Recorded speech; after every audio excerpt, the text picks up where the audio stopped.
Welcome.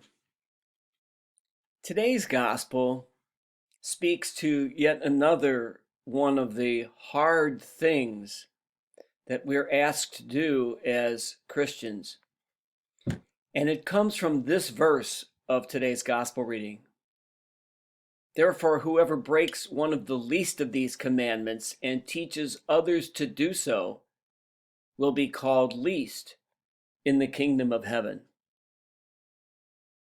What I take from that is the importance of setting a good example for others. And yet we all know that it can be hard to set a good example for others. I'm going to pick on my daughter here for a second. When I ask her whether she thinks it would be a good thing for her two kids, she and her husband's two kids, to smoke, she says, no, I think it'd be a terrible thing for them to smoke. And as you might have guessed, she is a smoker. And so she wants them to follow the maxim, do as I say, not as I do. But before I become too smug about that, I've always taught my kids and my grandkids not to say nasty things about others. And yet, they've seen me in the car say nasty things about drivers who cut me off or do something that I don't think is appropriate.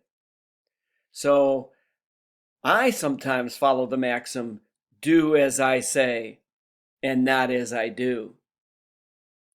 But if we're going to set a good example, we have to be able to say to others, do as I say and do as I do.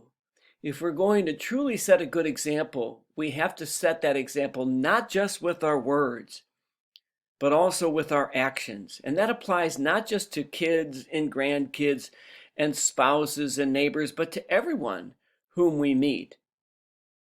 That's part of what it means to be a person of integrity, to follow up what we say with what we do, to be the genuine article, to be that person about whom others can say they are the real thing. They are the genuine article. What you see is what you get. And that's not easy to do. That's hard.